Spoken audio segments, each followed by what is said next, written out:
Hi guys, welcome to my channel and to today's video. I am going to be baking a cake today. Now I'm going to use a recipe from this, which is one of my favourite baking books. I've done a lot of the recipes.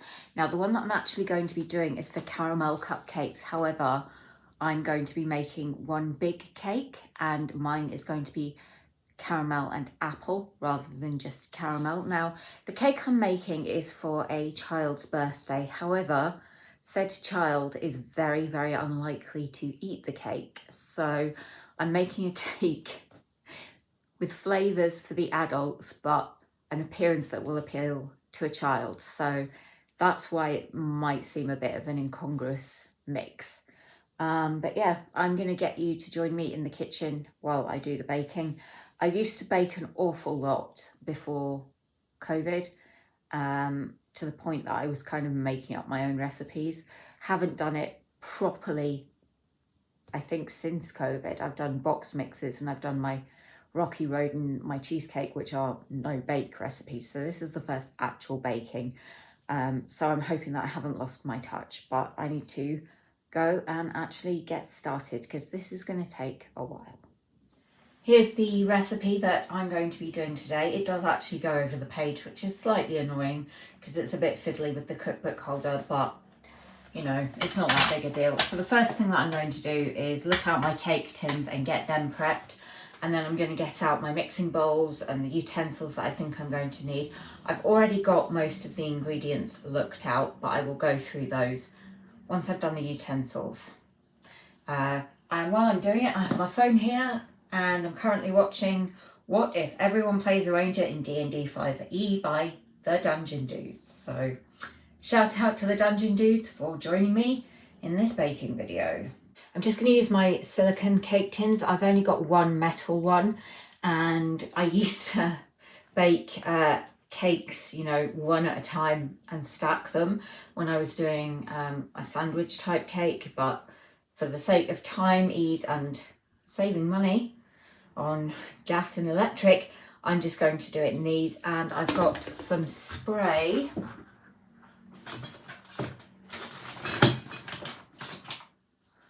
It's sunflower oil, but I'm just going to use this just to give a light coating so that the cakes will hopefully not stick. Checks. Instead, they need to harvest the materials they need, take them to the right place, to forge their workshop, and get new weapons and armor that they can take. Had this bowl for years, inherited it from my mum. She's not dead, don't worry, she just doesn't use it. She is not a baker. I am the only one in my family who is, at least who's still alive. At least alive at this time of filming. Hopefully by the time it goes out, I'll still be in this world. But anyway, I digress. So this is what I'll be doing the cake mix in. And then I love using these bowls for putting the dry ingredients in when I'm measuring them out. I really like them. So I am going to, the first thing I do is preheat the oven to 170 degrees. Going to do that in a minute because it's going to be noisy once the oven is on. So then I'm going to need unsalted butter, plain flour, caster sugar, baking powder, salt, whole milk and 2 large eggs. That's just for the cake mix. There's a different list of ingredients for the frosting. We'll get onto that when I'm doing that part. One change I'm making to the recipe is that you are meant to use cocoa powder, but I don't want the cakes to be a chocolate flavour, so I'm going to use some of this vanilla extract instead of the cocoa powder, just to give the sponge a bit of a vanilla taste, so it's not just a completely plain sponge. The reason I'm doing this is that I think the caramel apple filling will taste better against vanilla than it will against chocolate, because chocolate is a very strong flavour and I don't want that to dominate. And also, I'm not really a fan of chocolate cake. Chocolate, yeah, chocolate flavoured things, not so much. I seem to say that in almost every video, but if this is your first time, you wouldn't know that about me, so now you do. Also, if this is your first time, yes, there are boxes and bags of stuffing in the hall behind me. I don't have anywhere else to put them. It's for the crochet animals and blankets and stuff that I make and sell on Etsy. You can check that out if you want. In the description box below, there will be a find me elsewhere, link to my Linktree, and that's got all my socials, my Etsy store, other stuff on it. Can't even remember, haven't looked at it. Probably should do that. But anyway, let's bake. What would be the theme of an All Ranger campaign? And I gotta say, the first thing that comes to my mind is the Commando Spec Ops Squad. Yes, I think your Special Ops unit... 70 grams of unsalted butter, softened, so I'm going to chop it into smaller bits and just leave it to set while I'm doing everything else. Is that they do kind of sit in this trifecta of a little bit of fighter, a little bit of... Here I have 170 grams of plain flour and 250 grams of caster sugar. I had forgotten how much sugar there is in a hummingbird cake recipe, so I'm just going to sift the flour and the sugar into the bowl to start off with.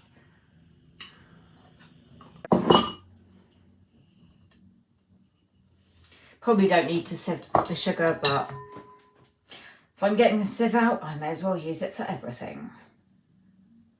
Actually, no, it's the drying. The drying is the bit that's really annoying. But there we go. Come on, last few little balls of flour.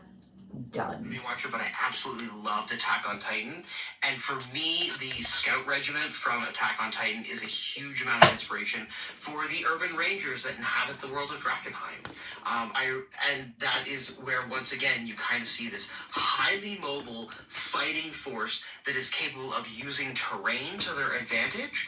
They do use... Now I am meant to whisk or mix the butter, flour, sugar, baking powder and salt together. So I'm just going to add the baking powder and salt. It does also say the cocoa powder, which I'm not adding. I'm not adding the vanilla to this because that is a wet ingredient, so I will add that when it comes to adding the milk and eggs. So salt is half a teaspoon and 1 tablespoon of baking powder. I'm going to use my half tablespoon measure because it's easier to get into the baking powder container than my full tablespoon measure.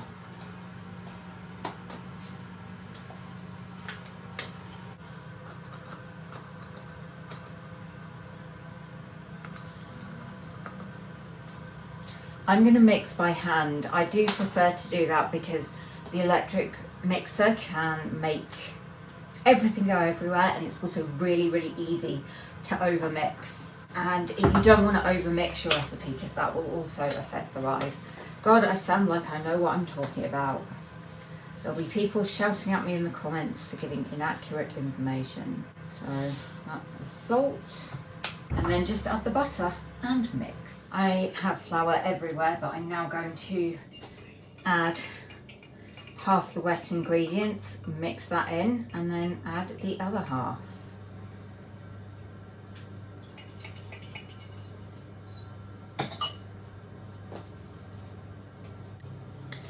Always find I get a bit at the very bottom in the centre of the bowl that does not like to be mixed in with the rest. If you're doing this with an electric mixer, you need to do it slowly. It says so in the recipe book. But when I'm mixing by hand, I'm slow anyway. It's hard work. If you put too much liquid in, then it can look curdled. But usually if you keep mixing, it will resolve itself. Make sure I get all the stuff in as well, not leave half the dry mix up the sides of the bowl, although I think half of it is all over the kitchen counters right now. It smells very vanilla. It's nice. So I'm just going to get on with mixing and then spoon it into the cake tins, and then it says bake for 20 to 25 minutes. So that is for cupcakes, but that's what I'm also going to do for the sponges, and then I'll just keep testing them. And if I need to do more, then I will do more, but it will just be this process again, so I won't film that. I'll just tell you if I've done it or not. I think if I do more, it would only be half the quantity for a 3-layer cake. A 4-layer cake would be a bit much. Guys, I completely forgot to mention, it's quite important, I did actually add an additional 50 grams of flour because I'm not adding the 50 grams of cocoa powder. I'm going to divide it between the two silicone, I'll call them cake tins even though they're not tins. And I am going to use my ice cream scoop for that. I'll be honest, that's the reason I have an ice cream scoop. The ice cream scoop that I did use for ice cream broke, it snapped off. I think trying to get into ice cream that was too firm one too many times. Patience is not a virtue of mine, but for now it is my cake batter scoop. The utility magic on the board there as well, but that effect, that combined effect, really acts as a force multiplier in this case, especially because a bunch of the summon spells last an hour as well. I think that they can really crash through a bunch of encounters using this Absolutely. as well. As soon as when we come back to the fact that this is also a party that, in addition to having really good skills, has enhanceability and has guidance access in the party. That is the cakes ready. The holes you can see are just where I was testing them with my cake tester. So I'm just going to leave them to cool a bit before I turn them out. That is the bit I always hate most, the turning out. That's when things can go very badly wrong. But yeah, I'll leave them to sit for a little bit and just cool before I do that. Silicone cake molds are not my friend. I've turned them out. They were stuck to the bottoms of the cake molds. I did my best to get them free, doing as little damage as possible, but as you can see, I didn't do that great a job. However, there is enough cake and they are intact. They didn't sort of break fully in half or anything like that. So I should still be fine to ice them and sandwich them together. I will probably make the sides facing up currently the inside, so one will be the base, and then I'll flip the other one over and keep the crumbly insides on the inside. I was debating whether or not I should make a third layer, but I think that would be excessive. There is enough thickness. They're going to be iced and filled. It's not a baking competition. It's a birthday cake for a child. And hopefully the imperfections will be masked by the icing. Although I'll be honest, my decorating leaves a lot to be desired. I have moved the sponge that I'm going to use for the bottom one.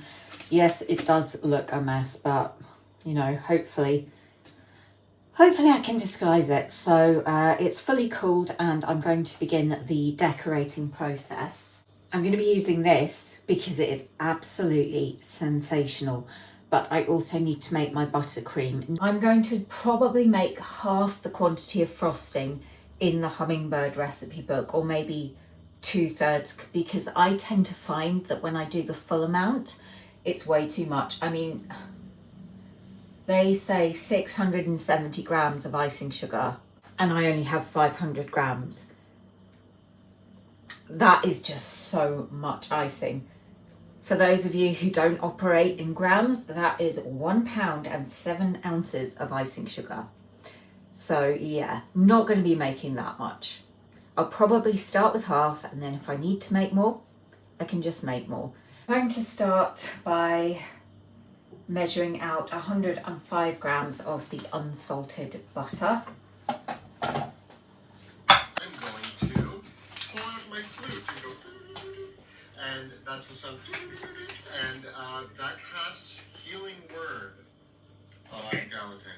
Okay, Galatea? Yeah, Galatea. Galatea? Okay.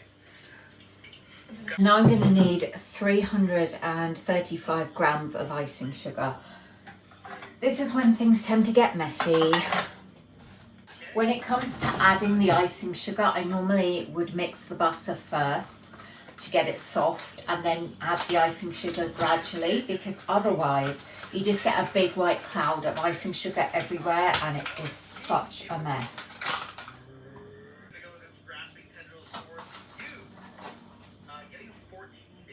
No, I slept away with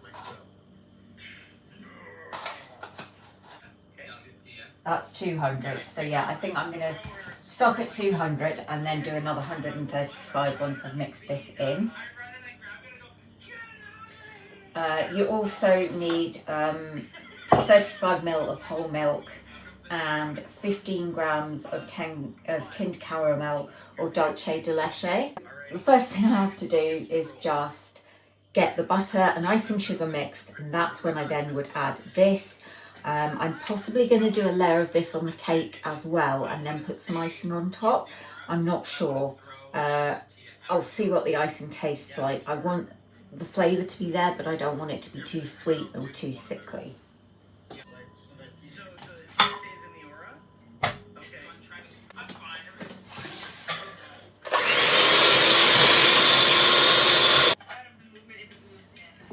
Okay. Tactical retreat! I run towards you. Okay. I'm supposed to be. So yeah, you want to teleport him the full 90 feet back? I would say 60. Right? Because if it moves. Right. It's gonna. The only one in range of its grasp. The problem is, as soon as I get the whisk in there, it just puffs up in a cloud. Action, grasping tendrils on. You can get round it by using a tea towel, which I may end up doing. You guys are lucky because you get to join me near the end of the process, but I have a good 10 to 20 minutes of this that I need to do. It's going to be a definite arm workout. Arm day. So even though I've been using an electric whisk, my hand is absolutely killing me. But I'm ready to add the milk now, and honestly, there's so much icing sugar everywhere. I hate it.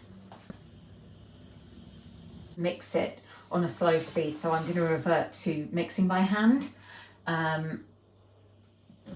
But I might end up going back to the mixer if mixing by hand just gets to be too much, because yeah, tired.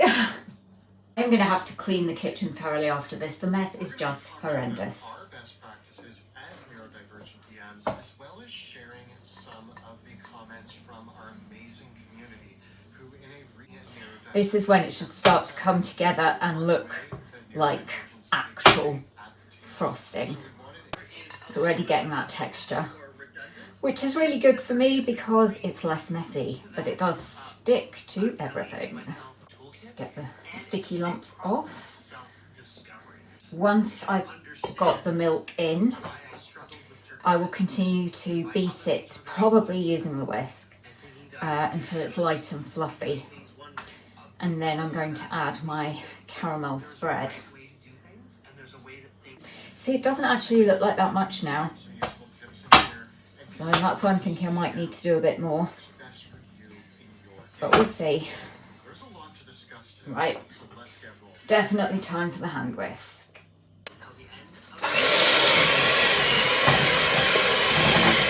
It's now time to add the spread. So it's going to be about a tablespoon.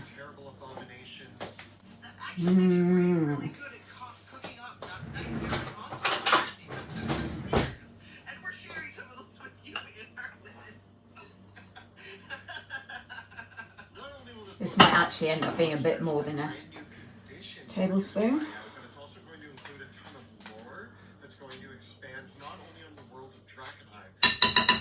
This spread is so good in porridge, granola, pretty much anything. I've never actually had it on bread.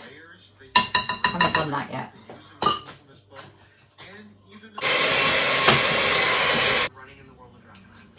I'm going to add a little more of the caramel apple.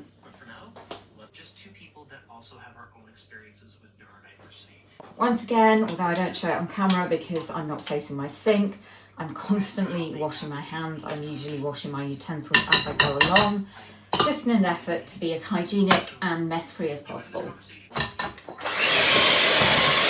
Okay, I think that's perfect. It's very sweet still because it's icing, but it's got that rich caramel depth. But I am going to put some spread on the cake before I put the buttercream on, and hopefully not destroy the cake in the process. I'm honestly running out of worktop space, so I'm just going to spoon it on rather than try to spread it straight away because the cake is so crumbly. Again, if you've got some apricot jam, you can just melt it a bit and that will help stop the crumbs coming off. I'm best to spread this with a spatula rather than a knife. I just want it to be quite a thin layer though. Let's angle you so you can actually see the cake. This is when I'm either going to vastly improve the look of the cake or completely mangle it and make it look 10 times worse. I like to try and get the spread right to the very edges. So there we go, a layer of caramel apple. I know it does not look pretty, but it's a homemade cake at the end of the day, you know. It's not going to look perfect, especially when I'm making it. I've rinsed the spatula and I'm now going to start putting some icing in the middle. Again, I'm not going to want to put too much on.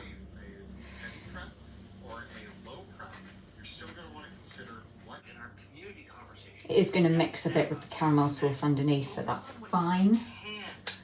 Don't mind that at all. And I really admire this because I think that, you know, and even Kelly, you and I are probably guilty of this, is that so many dungeon masters think that my prep needs to look like this, or I need to do this amount of prep, or it needs to be X, or my game prep. It's the inside of the cake, so if it's a bit messy, it's not really going to matter because nobody's going to see it. So I'm now going to get the other cake, sandwich it on, and hope to God it does not fall apart.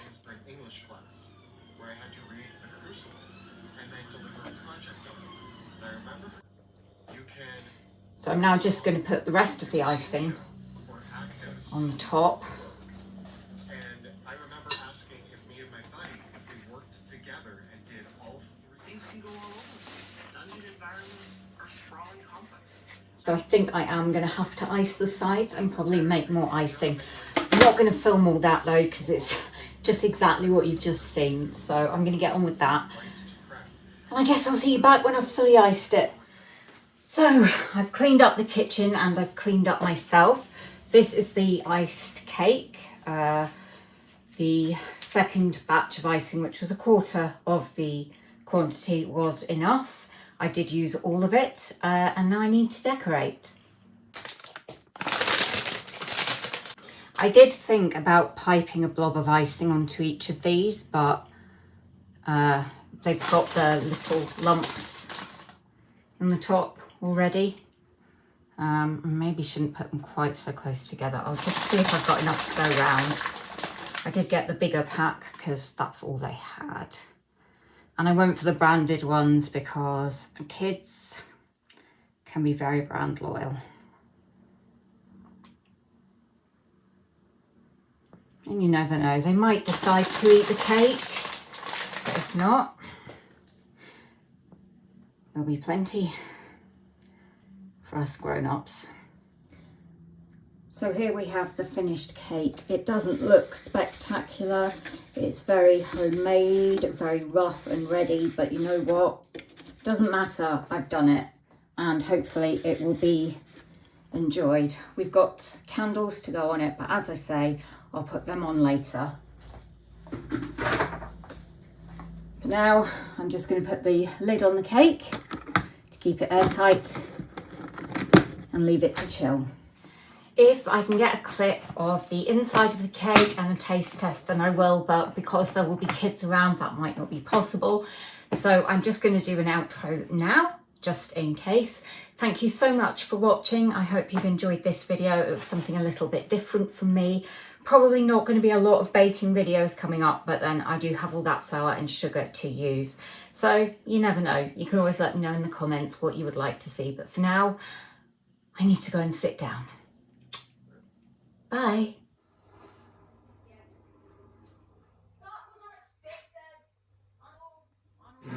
And she got revenge. That icing, by the way. Seal of approval, because I can't taste test my own cake. I'd be biased.